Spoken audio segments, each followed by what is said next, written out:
Okay, welcome everyone. Thank you so much for joining us for this post-ACRL chat hosted by the ACRL Instruction Section Membership Committee. My name is Marjorie Lear and I'm the chair of the IS Membership Committee this year. I'm joined by some special guests today. Our first special speaker is Veronica Ariano Douglas, who is a member of the IS Executive Committee. We also have various members of our Instruction Section Membership Committee with us here today to share their experiences from ACRL conference. And I'm also joined by Karna Younger, the incoming chair of the IS Membership Committee. So I'd like to welcome everyone and thank all of our speakers for joining us today. And I'm going to go ahead and we have a full hour, but we're going to hear a little bit from each of our speakers, Veronica, Marlinda Caro, Sarah Bankston, Maura Seal, and Lisa Martin, about their experiences. But I'd like to hand it off first to Veronica to share with us. Various people on this panel presented, and they'll share as presenters and or attendees of the conference. So thank you for joining us, everyone. And Veronica, I'm going to pass the mic to you now. Okay, thanks, Marjorie. I really appreciate it. I'm going to go ahead and see if I can turn my webcam on just so we can connect a face to a name. Let's see if that works. And I will stop sharing. Sorry. No problem. Okay. Okay, I don't know if that's working. That's okay. If it doesn't work, that's just fine. Okay, I'll go ahead and get started, and if the webcam decides to miraculously start working, that's just fine with me. Okay. So I think one thing I really wanted to focus on was this kind of major theme that I saw emerging from ACRL. It's probably the third ACRL that I've attended as both an attendee and a presenter. And one thing I really noticed kind of surrounding the recasting the narrative theme was the centering of the experiences of librarians from marginalized communities. So there were lots of panels and papers, roundtables that kind of focused on what we would call own voices narratives. And they really centered the experiences of librarians of color, particularly women of color and other marginalized folks. And I know everyone's going to have a chance to kind of speak about the sessions that maybe most resonated with them. But I'll share a few of the highlights along this theme of kind of centering the experience of librarians of color. And there were actually two different sessions focusing on the experiences of people of color on the tenure track. And one was actually two colleagues of mine, Ariana Santiago and Mia Warren, along with Camille Chesley and Charita Anantachai. And theirs was Endurance is Not Transformation. And then there was another one called Reclaiming Our Time. And those speakers, let me see if I can share my screen here. Just a second.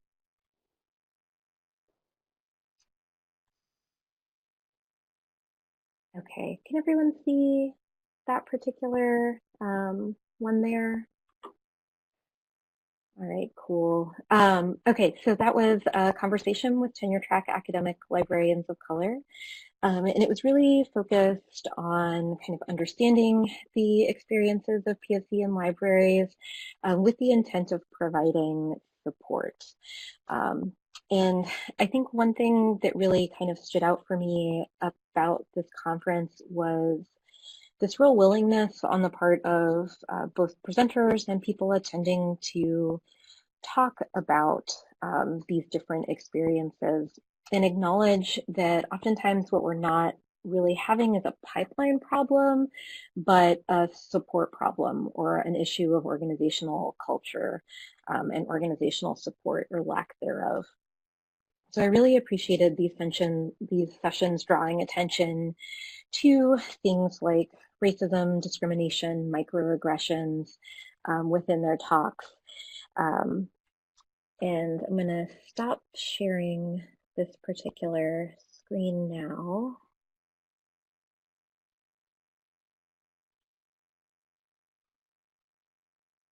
Okay, great. So that was one that really stood out to me, and I don't know if other folks also noticed that there were several sessions and roundtables on diversity fellowships and residencies. And particularly with the ACRL kind of diversity alliance and lots of schools looking to create these kinds of positions at their own institutions, I thought it was really helpful to have these experiences by people who'd gone through residency programs and fellowship programs, be able to kind of say what their experiences were, what worked for them, what were some of the things that they would potentially change about these experiences. And those were particularly helpful. I also kind of saw this theme of centering narrative really focusing on the unique experience of women. And so the last day, there was a panel on feminist leadership, and it was about women as leaders. And there was also a paper about sexual harassment within libraries. And I thought both of those really spoke to the experience that women have within the workplace, often encountering not just sexual harassment, but potentially also sexual harm in ways that negatively impact their careers.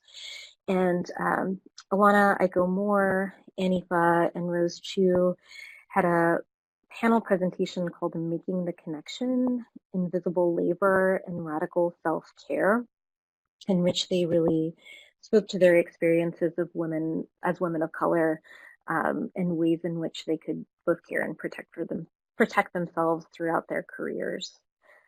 Let's see, what else? Yeah, I think kind of going along with this theme, I don't know if everyone had a chance to attend the keynotes. I made it to 2 out of 3, which I thought wasn't bad. But I thought that all of those keynotes were really kind of rooted in personal experience. And I'm curious, and I don't know if folks can like maybe list in the chat window if they were able to attend any of the 3 keynotes. And if so, which ones really spoke to you? And I'll kind of pause and see what folks were able to attend. Maybe we can go from there.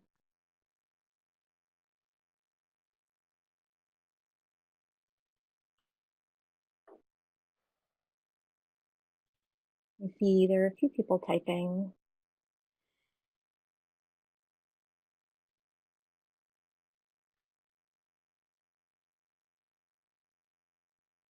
Okay, so it looks like at least one person was able to attend Viet Thanh Nguyen and Alison Bechdel's. Some folks went to Michelle Norris's, Alison Bechdel's. Yeah, definitely, Karen. I think that theme of expanding the narrative definitely worked with those 3 keynotes. And I was able to attend the one by Michelle Norris and Alison Bechdel's as well. And I really loved the way that Alison Bechdel kind of woven her own kind of familial experience with her relationship with libraries and kind of talking about this unique perspective as a queer woman and kind of her relationship with libraries. And I thought that actually tied in, and I really loved that she several times referenced Fobazi Itar's invited talk on becoming a bad librarian. I thought that talk did a wonderful job of kind of shifting the way that we talk about libraries, her notion of vocational awe and libraries being this kind of sacred space or these institutions beyond reproach was really challenged in her talk, and it sounded like it really stuck with Alison Bechdel, who several times referenced that invited talk. And Michelle Norris's keynote really focused on her race card project, which she discussed as really expanding her view of race and the way that people think and consider race, as well as diversity. I mean, if anyone's had a chance to, or if you've not had a chance to check out the race card project, it's really quite interesting. And I'm hoping that some folks attended Viet Thanh Nguyen's keynote, because that was one that I wasn't able to attend. But again, that kind of theme of expanding narrative permeated those conversations as well. And then kind of the last thing I'll say along these themes is Katrina Davis Kendrick's award for Research Librarian of the Year, I think really spoke to the importance of listening to the stories of practicing librarians. Those who aren't familiar with her work, it's really focused on low morale in libraries, kind of what's causing it, who's most at risk for suffering from low morale, and what impact low morale has on the profession. She also co-led a roundtable on recruitment, emotional labor, and diversity initiatives with Quetzali Barrientos. And both of them, again, acknowledge that if we're kind of wanting to recast libraries as these welcoming, inclusive places, not just for patrons from diverse backgrounds, but for librarians of color, that we really need to focus on the culture that we are cultivating in our organizations and think about how we're supporting folks. And then lastly, I think this actually ties into this presentation that I attended that has been like the one that I cannot stop thinking about. And I'm sure all of my colleagues and Lisa, who's here with us today, can tell you that they're sick of hearing me talk about it. But it's the When Research Gets Trolled presentation, the importance of digital safety and privacy. And it was a group of librarians from the University of Washington who really want to focus on educating scholars on how to protect themselves online. So as librarians, we're making this big push towards open access, open research, public scholarship, really engaging with the public around the kind of research that we're doing.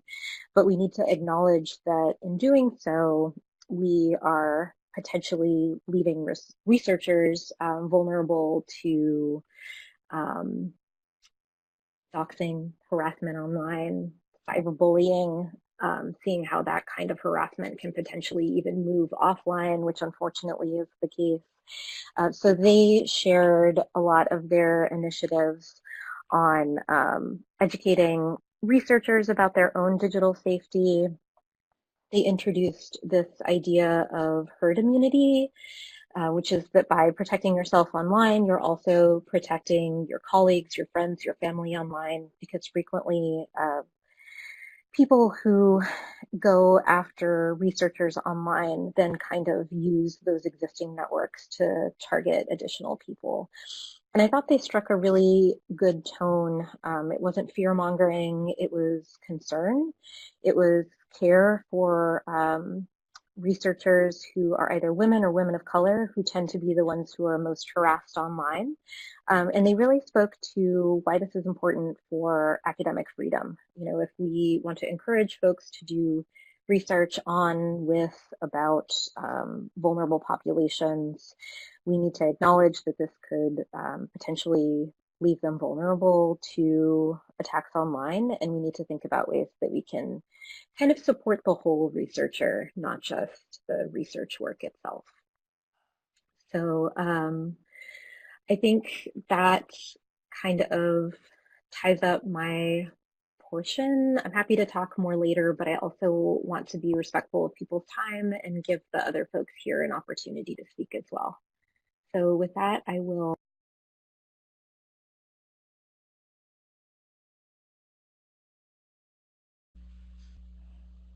Hi. Hi, everyone. I'm Marlinda.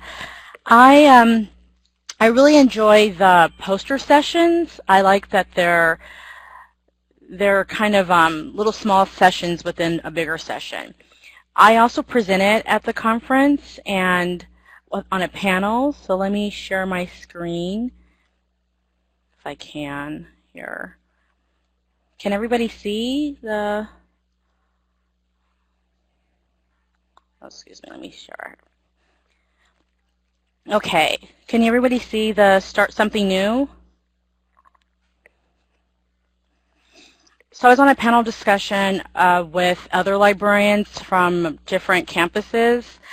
Start Something New, how libraries support cross-campus entrepreneurship education, commercial and nonprofit startups, and entrepreneurial thinking. One of our panelists was ill, so it narrowed down to 3 of us, which actually worked out really well because it was well-intended, and we were able to answer about 8 questions in our hourly time. And so that was our presentation. Also, I would like to share with you, this is something that here in my job, we do a lot of GoToWebinar sessions on all sorts of library instruction. Plagiarism's big, especially we have a big international community, and it's unintended plagiarism. And so looking at this poster kind of set the stage for me, because we do in-person instruction and online instruction, so we never thought to do a CMS embedded sort of tutorial. So this is something that my director had me forward to our executive director to implement. This is going to be across all 16 campuses. I'm at a community college, Houston Community College system, so there's 16 campuses, and all the deans of students are looking to incorporate something like this. And this was a great poster session, that something that's benefit for us that we can actually implement. And I'm sorry, guys, that's about all I can cover because I actually have another engagement to go to right now. But I do want to say that this is the first, I've been to 3 of the ACRL conferences, and this is the first one that I've missed all 3 keynote speakers for something or other, and it was a little bit of a bummer, but I was able to listen in on certain things, the awards and things of that nature, but I did miss the keynote speaker, so I was a little bummed about it. But following on the Twitter, I was able to catch some of it, and thankfully a friend of ours recorded some of it because I really missed that. So thank you, Veronica, for sharing some of the keynote speakers. Thank you all. Arlinda, thank you for being with us. Sorry, we never got to see the presentation. It's a black screen, but maybe we can be in touch, and you can email it to me, and I'll share it with participants who are interested. Okay, great. I'm so sorry, guys. No, thanks for being here. Okay, thanks for speaking and sharing. Next up, we have Sarah Bankston. Hi, how's this sound? Can you hear me? Yeah, it's great. All right, perfect. So this was my first ACRL where I was actually presenting, and I was giving a lightning talk. So I sort of focused on the lightning talks when I went, and I heard some really great ones. So my lightning talk was about a grant project I'm working on with a colleague named Laura Sayre that's looking into information-seeking behavior for forensic scientists, and it's impacted the way we teach our students, and with a more of a focus on lifelong learning and workplace information literacy. And so we talked a little bit about that. But some of the great lightning talks I heard were Sarah Kahn from City College of New York, and she was talking about using Padlet to encourage engagement with students in terms of critically evaluating sources in class, so trying to get those people who weren't speaking up to engage in a different way. And so she was talking about her experiences with people sort of going deeper by using Padlet. So that's something I wanted to bring back and start experimenting with myself. And then I heard a great one from Naomi Binney of University of Michigan and Colleen Maluski from University of New Mexico, and they were talking about accessibility for all, but really focusing on what we're doing as a profession when we go to our own conferences in terms of making our presentations accessible, looking at our PowerPoints, using our microphones, and all of those sorts of considerations in order to make what we're doing accessible to everybody who's in the audience.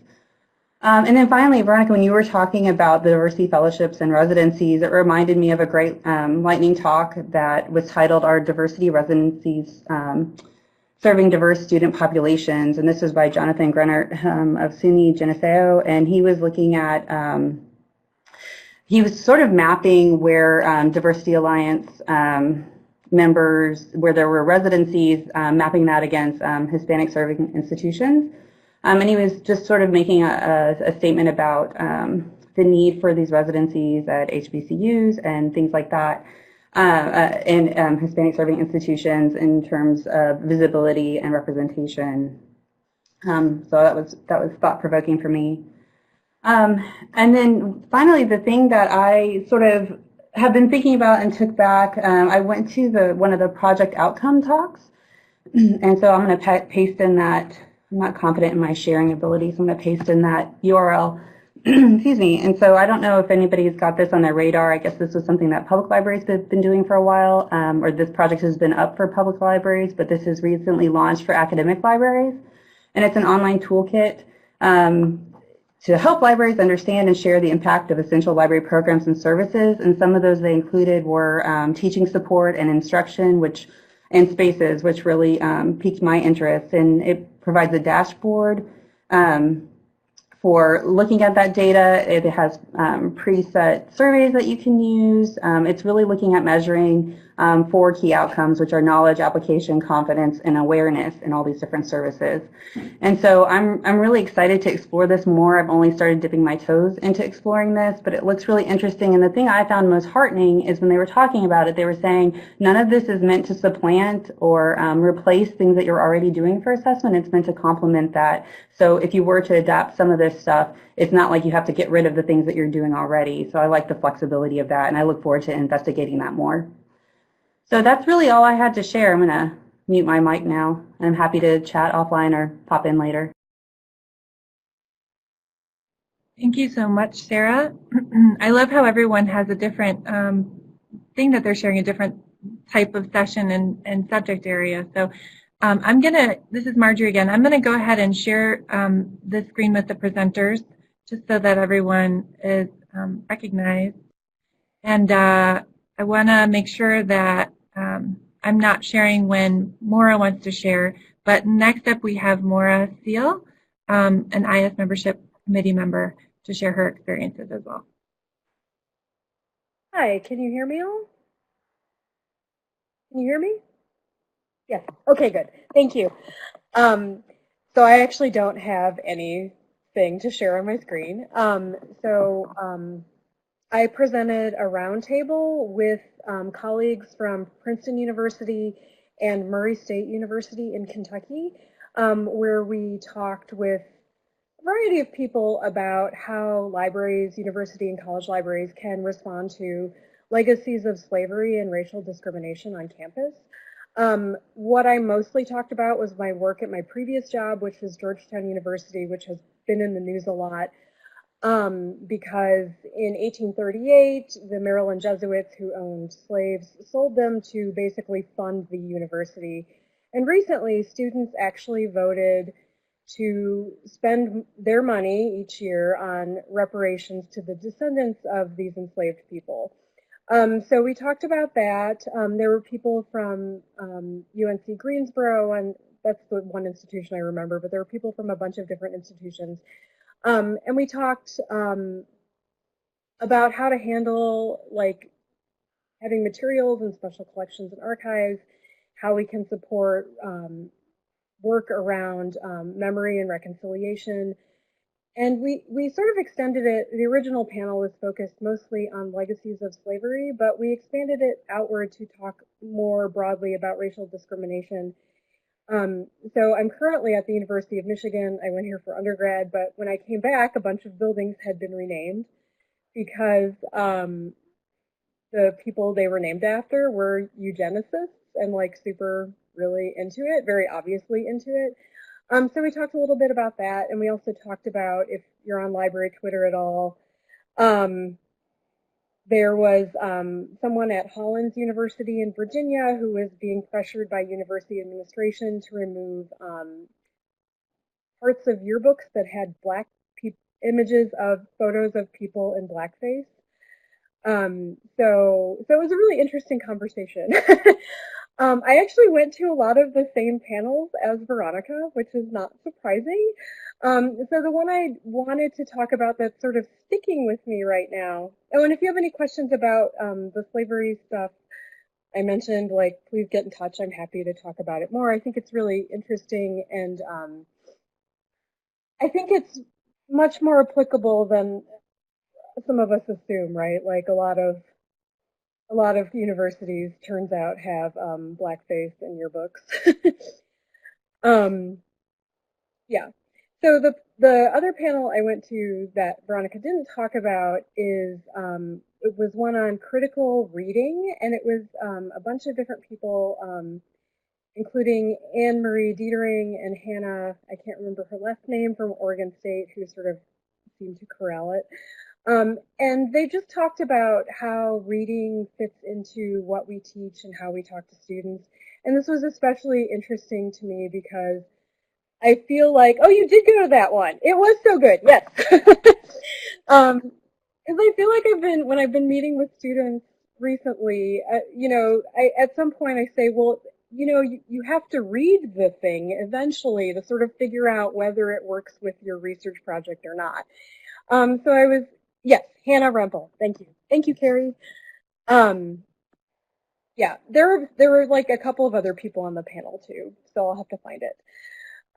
But I just really liked the focus on reading as instead of just like how do we teach search, right? Like how do we teach how to use, like find library resources, but maybe sort of going into more about how do we read them and work with them, because it's so important. But and I think too, students sometimes are like, if I just figure out the search part, like I won't have to read the things to see if they're relevant for my work. So anyway, so that one was really good, and yeah, that's it for me. Thank you.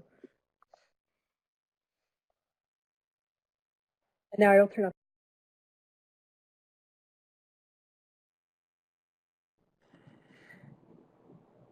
Thank you so much, Maura. I look forward to looking into that myself and learning more. We have next Lisa Martin to share her experiences. Hi, everyone. I do have a document. Okay. Margie, perfect. Hopefully this is straightforward. My content. Yeah, nope, this is too messy for words. I'll share my screen and see if that works instead. Oh, there's an add-in. Nope. It's more complicated technically than is. Perfect.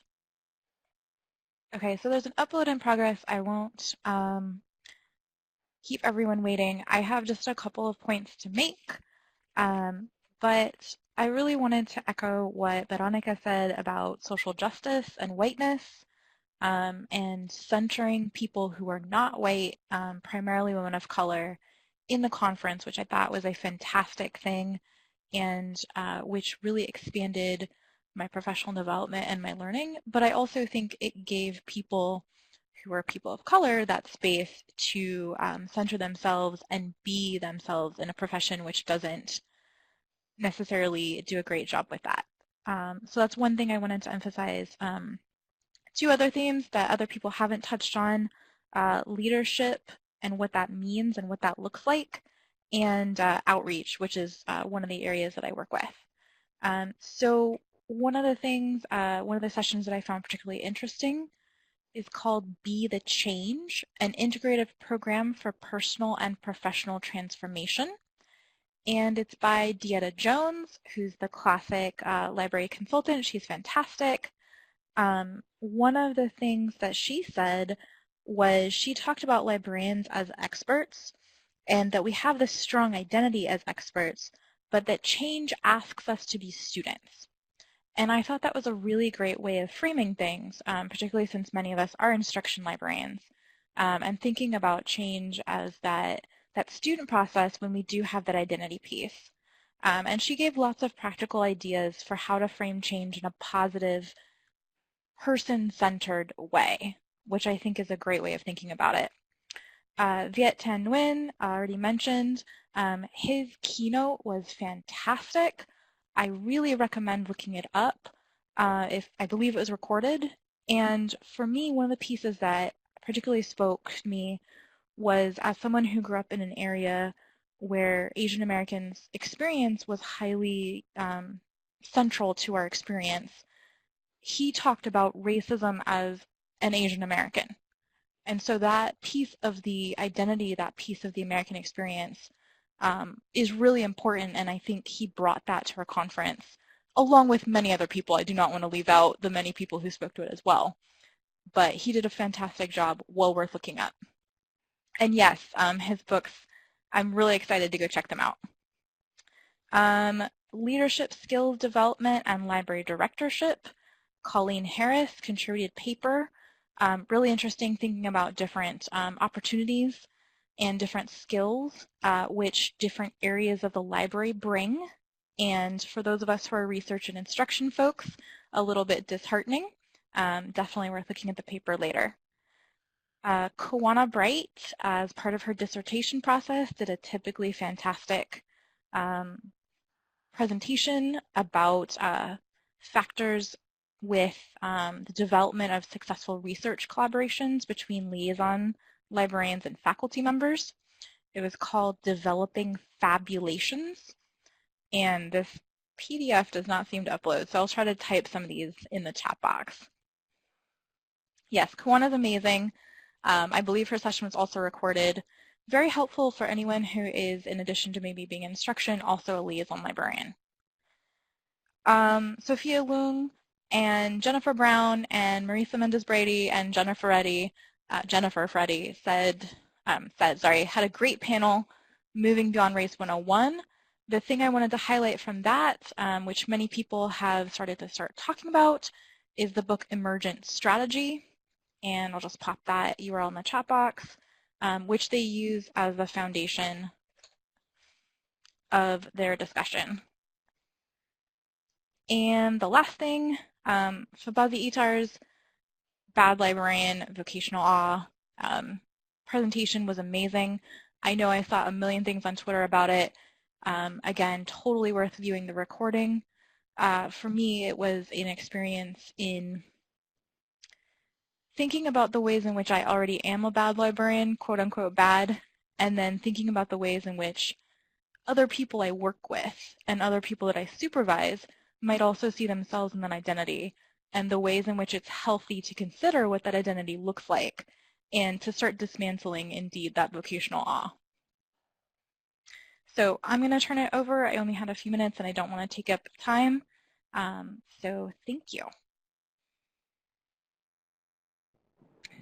Thank you so much, Lisa. This is Marjorie again, and I again want to thank everyone for sharing those highlights from your experiences at ACRL. It makes me even more jealous that I couldn't be there.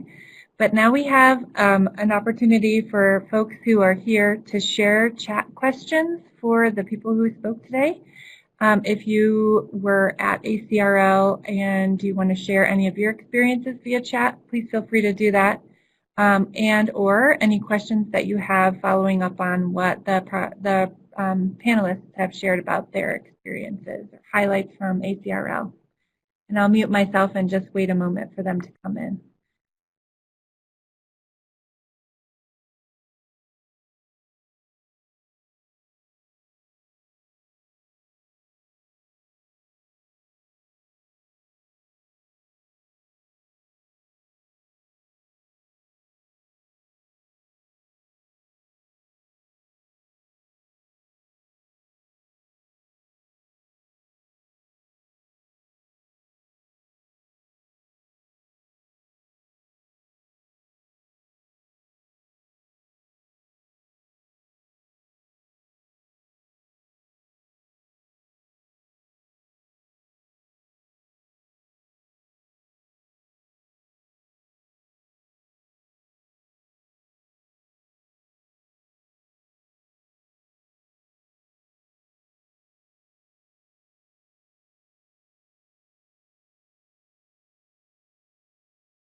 I'm going to go ahead and read out Henrietta's question from the chat.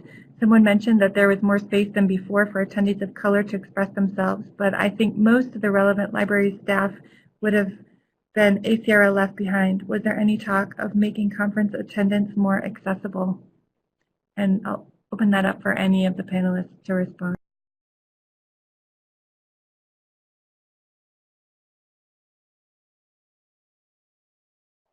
Yeah, I can offer a quick response. That was never, at least what I heard at conference, expressed explicitly. I think it's a really important point to make. I do know that there was the virtual conference option, which takes away some of the financial burden of traveling, but still requires money for registration. Lisa Martin and I are at the same institution, and we had a colleague who took advantage of those offerings. And there were a number of sessions that I saw on the schedule that I thought sounded really interesting, and then I realized they were a part of the virtual conference. And those are still available, I believe, for people to view online. But I think you make a fair point, Henrietta, about the kind of financial burden placed on people to travel and pay for registration.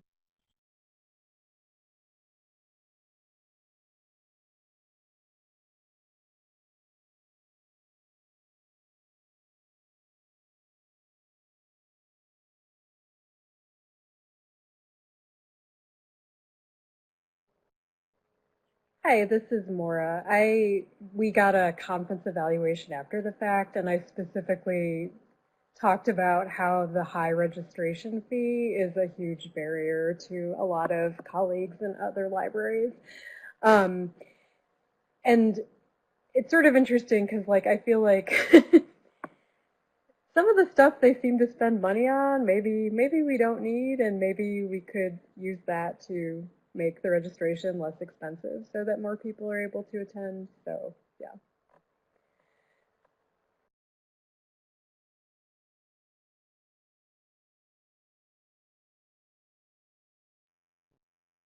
This is Marjorie again, and I wasn't able to attend ACRL this year, but I want to also echo that concern from Henrietta and say that IS Instruction Section Membership Committee is always looking for ways to engage virtually. I know that in-person networking is invaluable, and we just want to also hear any ideas and feedback that everyone has about ways to do that kind of networking more effectively virtually as well.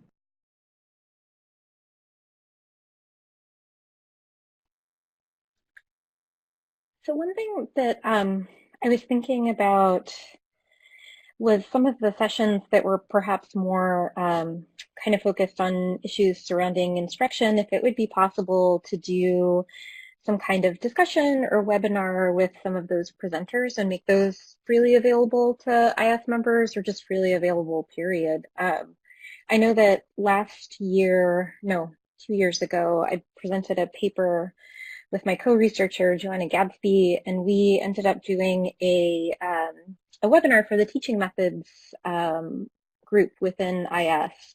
And so that was kind of a nice way for us to share our presentation with folks and answer questions from people who weren't able to attend conference. And I'm thinking that might be a great way to bring some of this really interesting content to people who are unable to pay those really high registration fees.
Thank you to Veronica for sharing the link to her panel presentation. I'm also going to share links that Marlinda sent me after she left the webinar with links to what she was trying to show us on the screen. So I'll put that in the chat as well.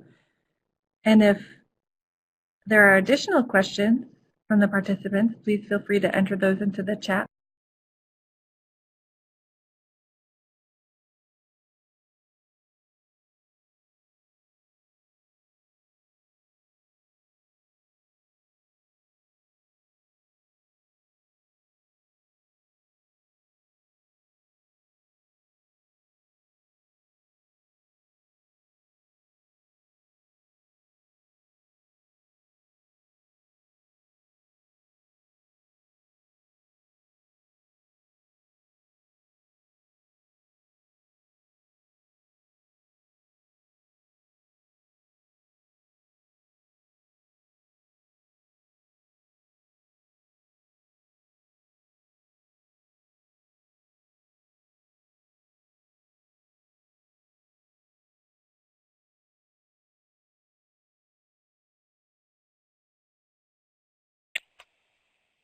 It looks like one of the questions in the chat is if anyone was able to attend a session that concerned the framework being used in community colleges. Were any of you able to attend a session like that?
Looks like this is a very active chat, but Carrie's point brings us back to our earlier conversation about the cost of conference and how much that can really influence and impact the sessions that are being offered and the folks who are able to even present to ACRL and the topics they're discussed.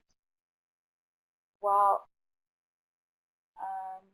I think while we're waiting for more questions to come in, I'll toss one out. I think a lot of us here have worked at institutions that have a long history with slavery. And so I was wondering if, was it Maura? Was it you who's were talking about the Georgetown project? If, Yes. if you could share maybe how you felt like how the Georgetown project helped change, if it did help change the atmosphere on campus, with I think especially with students and the faculty and staff there. Sorry, I didn't catch your last thing. It was very quiet. I'm sorry.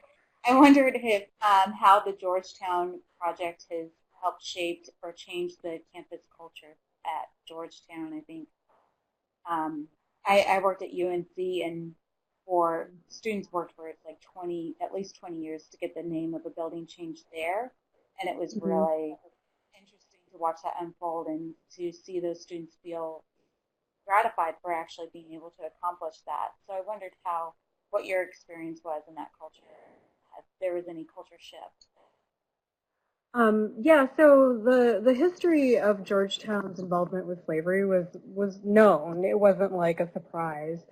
A lot of the activism, though, around it did come from students and then from faculty. So there were 2 buildings that were named after the Jesuits who held the sale. Those buildings were renamed. And I do think there was a big cultural shift on campus. I'm not entirely sure how comfortable like university administration is with it. Um, and also I should say like alumni played a huge role. One alum was the person who hired genealogists to look into whether or not they could trace living descendants of the enslaved people that were sold in 1838. So it was sort of an interesting time. When I was there, the reason I wanted to talk about this was because I did a big report on how the library should respond. I think some of those things have taken effect, but not everything. I think the easy things sort of happened. So African American Studies, which had only been a program before it became a department, so we recommended like increased funding for building those general collections in that area. But we also talked about, we recommended doing stuff like maybe creating like primary source readers with contextual essays that could be open and accessible to like, DC's public schools and stuff like that. And I don't think that's happening, probably because it's more work and harder. So yeah, and I know like recently a curator was hired specifically for the slavery collections and library, and I think they're putting in for another position, which is something we also recommended. But yeah, so much of the change was driven by students. Interesting, and now with them approving basically, reparations students, the university administration is pretty non-committal right now. So interesting. Did that answer your question? It was kind of rambly, sorry. No, it's always, it's good to hear your perspective, and thank you for the work that you did do and for pushing for change, even if it hasn't all come to Yeah. fruition. Yeah, there was a lot of turnover too recently, so I'm gone, some other people are gone. The former library dean is gone. Like, yeah, very different.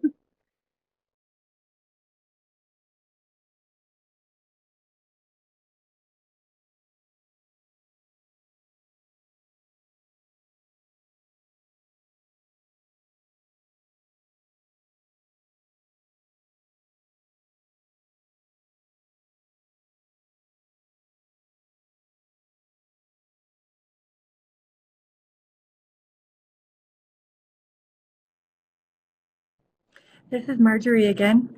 We have about, excuse me, we have about 10 more minutes in our session, and just want to encourage any more questions that come in.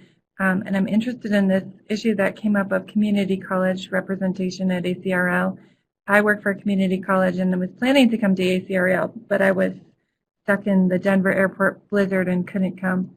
But I'm curious to know if participants who are still here are anyone here represents community colleges.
Seems like in the chat there's a lot of exchanging of some instruction tips, and particularly around the framework. And this came up in some of the presentations we heard from today. I wondered if some of our speakers could maybe could briefly chat about some of their go-to instructional techniques that you use, or I was thinking especially advanced instructional techniques. There's Padlet that we talked about earlier. Is there anything that you could maybe speak to about instruction in particular?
We have a question in the chat whether anyone was able to attend the session on Saturday morning, Breaking Free of Curricular Confines, Critical Media Literacy in the Era of Fake News.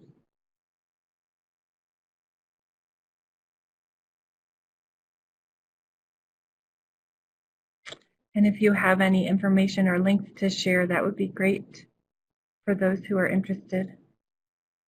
Or you could share your takeaways in the chat box as well.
And we have some great resources being shared in the chat. Thank you so much for bringing that session forward, Elizabeth.